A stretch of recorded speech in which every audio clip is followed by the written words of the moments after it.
Vamos falar da situação, né, do clima, né, a situação no planeta quanto às questões ambientais, que estão cada vez mais alarmantes, segundo dados da ONU. As pastagens naturais pelo mundo estão nesse cenário de risco, com processos intensos de desertificação. Vamos acompanhar agora a reportagem.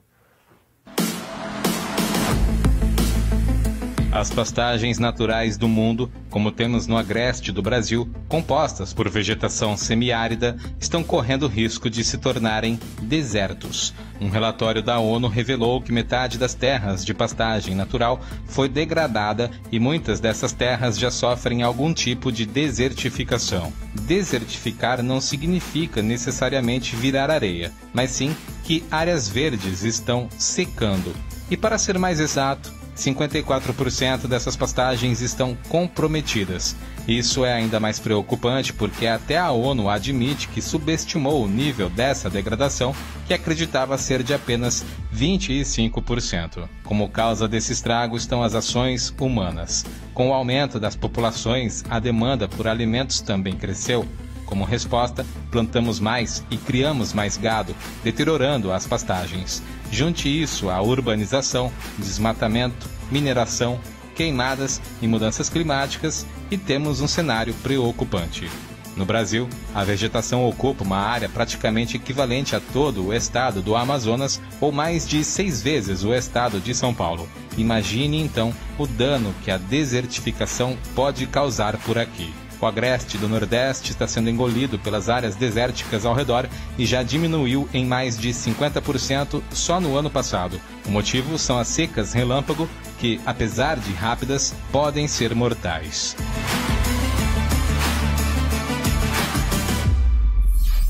E para falar mais sobre esse assunto, temos a honra de receber aqui no Olhar Digital News o climatologista Carlos Nobre, pesquisador do Instituto de Estudos Avançados da Universidade de São Paulo e co-presidente do painel científico para a Amazônia. Deixa eu colocar aqui o pesquisador aqui na nossa tela para a gente conversar mais sobre esse assunto. Professor, seja muito bem-vindo. Boa noite, como vai? Boa noite, muito bom conversar com vocês. Bom, vamos deixar esse tema, né, um pouco mais claro. Então, primeiro gostaria que o senhor fizesse um panorama geral, né? Vimos aí na reportagem uma preocupação da ONU em escala mundial, também aqui no Brasil, com relação ao agreste do Nordeste. Existem níveis de desertificação? E qual pode ser o futuro do agreste brasileiro se esse processo continuar? Olha, sem dúvida, já estudos feitos algum tempo atrás, eu participei de um estudo já cerca de quase 10 anos atrás, que nós mostrávamos que com o aquecimento global iria expandir a área semiárida, principalmente para o oeste, ali, vários desses estados, Bahia, Pernambuco, Rio Grande do Norte e Ceará e Piauí, para áreas da savana tropical, do Cerrado. E, de fato, isso já está acontecendo. Nos últimos 20 anos cresceu demais essa área. Mais de 150 mil quilômetros quadrados, que era cerrado, agora eles estão se tornando semiárido, caatinga. E também uma grande preocupação é que o norte da Bahia, também nesses últimos 20 anos, diminuiu muito a chuva ali, e ali está se tornando quase que semideserto, né? Um total de chuvas aí, menos de 500, 400 milímetros por dia. O semiárido sempre teve chuva de 800, em torno de 800 milímetros por dia. E essa chuva de 800 milímetros é que se expandiu para a região oeste ali da savana tropical do Cerrado, que o Cerrado tinha chuva não menos de 1,2 metros, até mais. Então, é isso. O semiárido está se expandindo. Dentro do semiárido, essa área do norte da Bahia, um enorme risco de ficar semideserto. Então, isso tudo está acontecendo principalmente pelo aquecimento global. O aquecimento global está induzindo essa expansão do semiárido ficando cada vez maior. E até para explicar para os nossos espectadores, né, quando a gente pensa em deserto, às vezes a gente pensa naquele mundo de areia, né? O que seria um semideserto, né, que a gente poderia ter aqui no Brasil, dessa transformação do nosso bioma? Olha, o semideserto ele não é totalmente de areia, porque ainda você tem uma chuva aí, 400, 500 milímetros de chuva por dia. Semidesertos mesmo tem chuva de menos de 200 milímetros. É super seco e aí, logicamente, não há como ter muita vegetação. Então tem muito solo arenoso, solo de areia, e os ventos sopram muito, levam essa areia, formam as dunas, tudo. Então esse é um clima característico do deserto. O semideserto tem chuva suficiente para ter um pouco de vegetação, mas também tem regiões com baixa vegetação. Então é um misto de áreas com pouco de vegetação e áreas com solo exposto sem vegetação. E é possível frear esse processo de alguma forma local ou é realmente uma questão de mudanças climáticas globais e não teria como frear esse processo de desertificação no Brasil, por exemplo, sem ter aí mudanças globais em termos climáticos? Existe uma possibilidade de reduzir essa expansão do semiárido. Aí é muito importante fazer uma grande renovação da vegetação. Na vegetação do semiárido, né, a caatinga, mais de 50% já foi desmatado, já foi tirado, virou principalmente pastagens de pecuária e outras culturas agrícolas. Se você conseguir restaurar a vegetação da caatinga em grande parte, você diminui um pouco o risco, porque você baixa a temperatura quando você tem a caatinga. A caatinga também recicla muito mais água, ela transpira muito mais água do que, por exemplo, uma pastagem degradada. Então você melhora o clima ali da região e principalmente diminuindo a temperatura, então você segura um pouco a expansão da caatinga. Você não elimina, porque a origem dessa expansão da caatinga vem do aquecimento global. O clima está ficando mais seco, a estação seca mais longa nessa região, e então, mas restaurando a vegetação da caatinga, você diminui a velocidade da desertificação. Agora, para evitar uma grande expansão da desertificação, é absolutamente necessário combater a emergência climática. Então, 2023-24 bateu todos os recordes de temperatura da história, pelo menos a história recente das civilizações, a gente pegar aí 11 mil anos, mas de fato os dados mostram que a temperatura de 2023-24 a gente tem que ir 125 mil anos atrás, no último período interglacial. Então nós estamos muito quentes. Então, nós não podemos, idealmente falando, passar desses limites, o que é muito difícil. E aí, ao longo da segunda metade desse século, ter maneiras de retirar uma gigantesca quantidade de gás carbônico da atmosfera, que é o principal gás do aquecimento global. E aí, você vai baixando a temperatura. E se você chegar no século 22 com pouquíssimo aquecimento, talvez meio grau, aí vai acontecer o contrário. O cerrado vai se expandir nessas áreas que se tornaram caatingas e vai diminuir a área da caatinga. Mas enorme responsabilidade, enorme risco, porque as emissões que nós estamos jogando na atmosfera hoje bateram todos os recordes históricos aqui de milhares e milhares de anos. Agora, nos últimos anos, 2022, 2023, continuam muito altas as emissões dos gases de efeito estufa, esse ano 2024. Então, para poder ter essa solução de não deixar a temperatura passar de 1,5 graus e depois ir lentamente tirando o gás carbônico e reduzindo a temperatura, isso é um gigantesco desafio, porque as emissões dos gases de efeito estufa, principalmente a emissão da queima de combustíveis fósseis, petróleo, carvão, gás natural, as emissões devido a desmatamentos as emissões da agricultura, está muito difícil reduzir isso globalmente.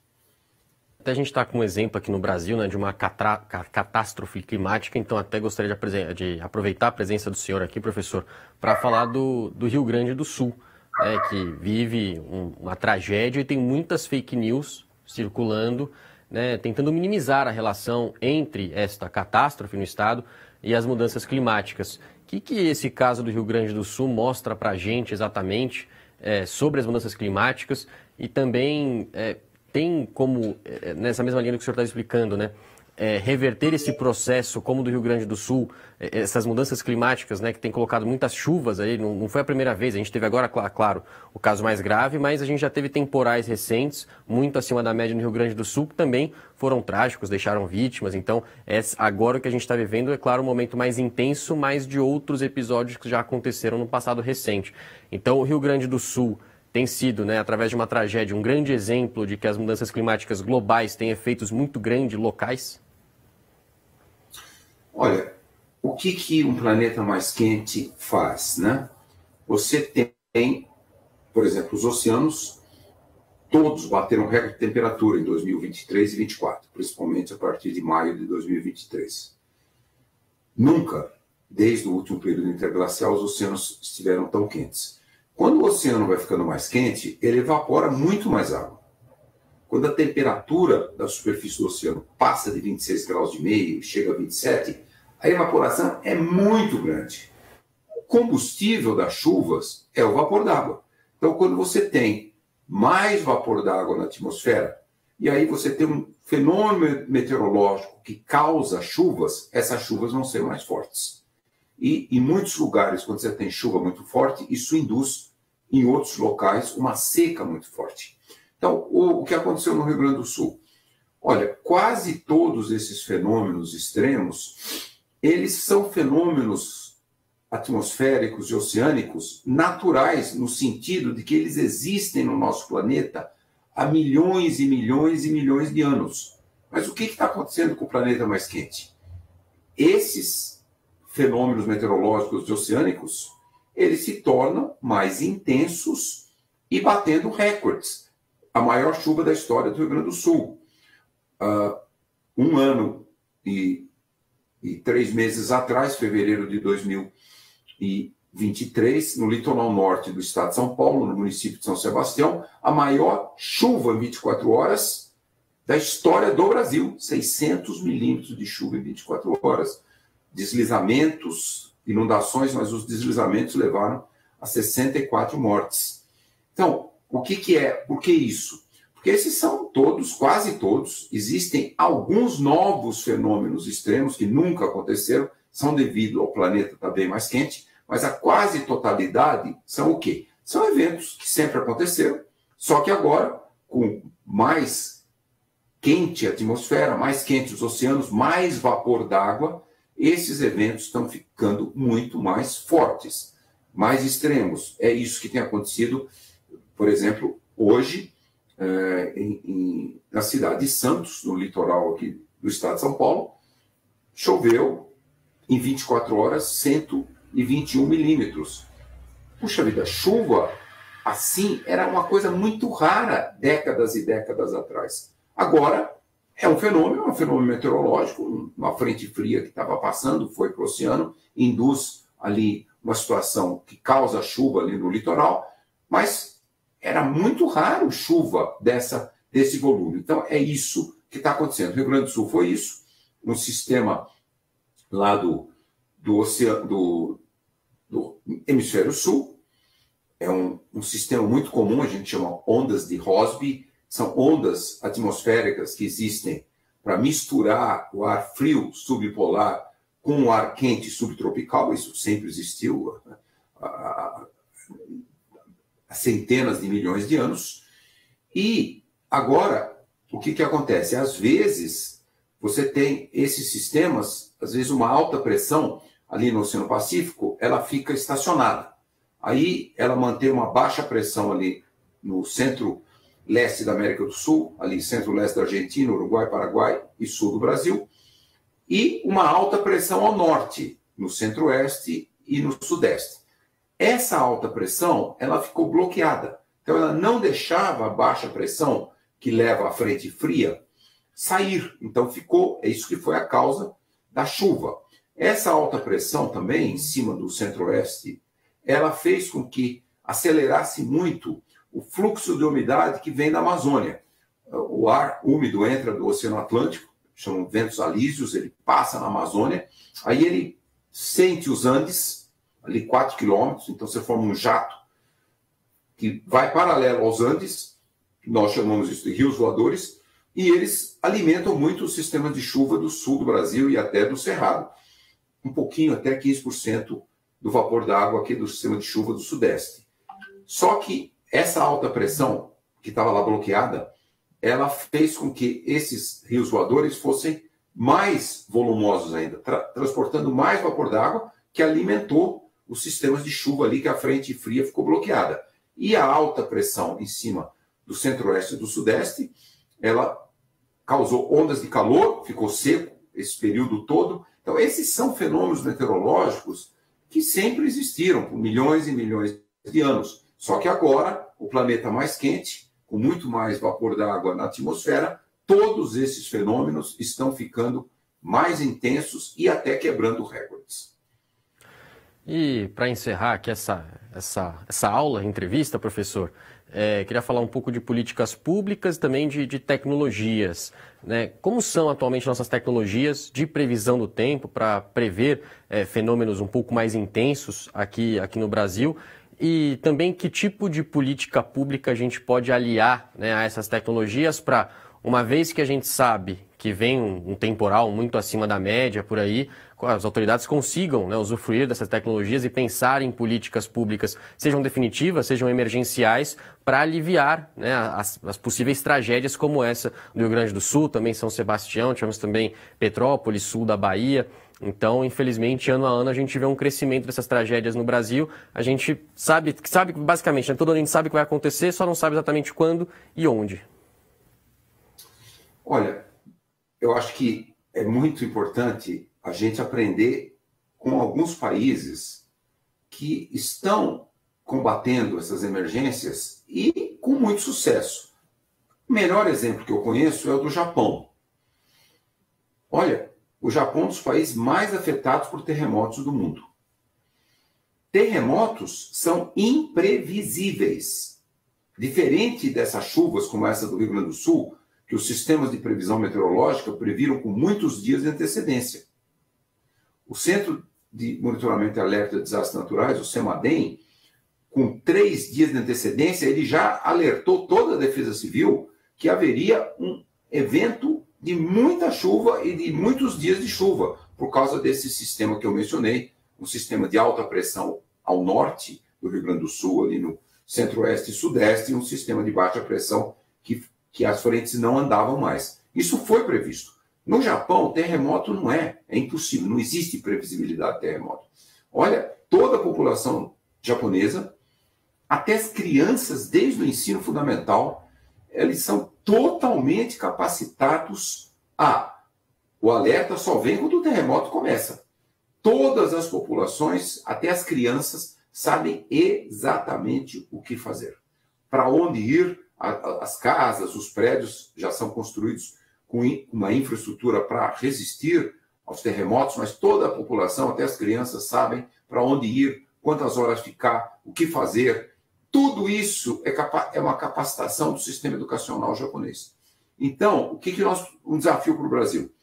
Por exemplo, como eu falei, o CEMADEM já fez o alerta, as defesas civis todas do Rio Grande do Sul receberam esses alertas, sabiam que ia ser muita chuva e em dias contínuos, mas as populações brasileiras ainda estão muito pouco capacitadas para elas se autoprotegerem, e também as defesas civis ainda estão não muito preparadas para atuar na hora que vem um alerta desses. Por exemplo, são raras as cidades no Brasil, algumas na região serrana do Rio, como Petrópolis, Teresópolis, Nova Friburgo, até mesmo Rio de Janeiro, que sofreram muitos desses desastres, deslizamentos em costa, inundações, e eles desenvolveram sistemas de alerta, tem sirenes que tocam em todo lugar dessas áreas. A previsão do CEMADEM normalmente vai com dias de antecedência. A Defesa Civil fica monitorando tudo, quando vai começar a chuva, quando começa a chuva, e a Defesa Civil, as sirenes tocam, a Defesa Civil vai em todas essas populações em áreas de risco, de deslizamento, de inundações, tira a população das casas e leva para lugares que já foram determinados nessas cidades para abrigar essas populações. Às vezes essas populações ficam dias e semanas ali até poder achar uma solução ou voltar para suas casas quando as casas não são destruídas. Então, veja bem, isso praticamente não existiu, não aconteceu no Rio Grande do Sul.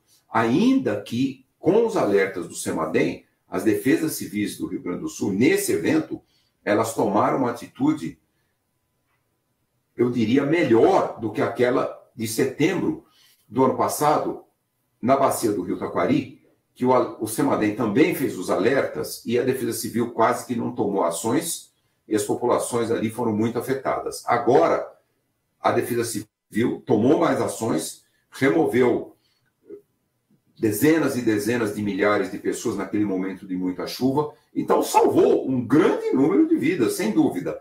Mas é aquela história que nós estamos vendo até hoje no Rio Grande do Sul. Não há lugares para essas pessoas irem, foi tudo ali improvisado, muitas doações, muito trabalho voluntário maravilhoso que os brasileiros mostraram, principalmente os gaúchos, tudo isso é belíssimo. Mas não é um sistema para fazer a comparação com o Japão, que todo mundo está preparado, todo mundo sabe como se proteger.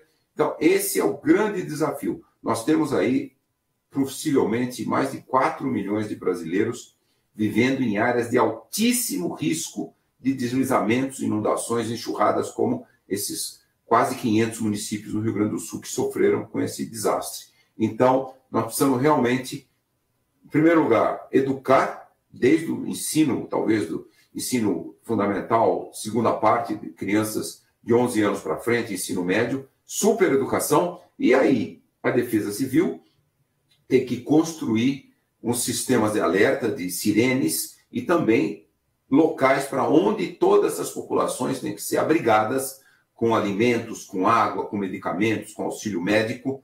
Tudo isso a gente viu no Rio Grande do Sul, mas foi voluntário e não foi, muita coisa não funcionou bem, e é isso. E aí o desafio maior que o Brasil tem, como eu falei, deve ter uns 4 milhões de brasileiros aí no mínimo que moram em áreas de altíssimo risco, altíssimo, não podem continuar.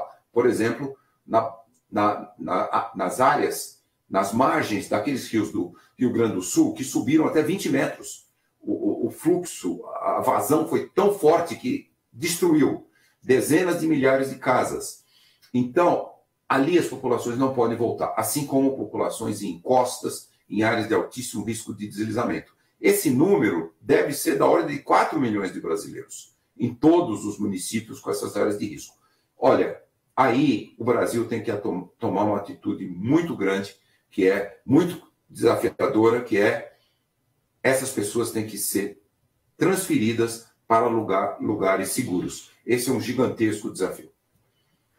Nós conversamos aqui com o Carlos Nobre, pesquisador do Instituto de Estudos Avançados da Universidade de São Paulo e co-presidente do painel científico para a Amazônia. Muito obrigado por compartilhar aí todas essas explicações, esse conhecimento conosco, e até uma próxima oportunidade, professor. Muitíssimo obrigado, eu que agradeço. Então aqui também mais uma participação muito esclarecedora agora com relação a essas tragédias no Rio Grande do Sul e também sobre o, se possível, semideserto, né, se formando aqui no Brasil por causa das mudanças climáticas.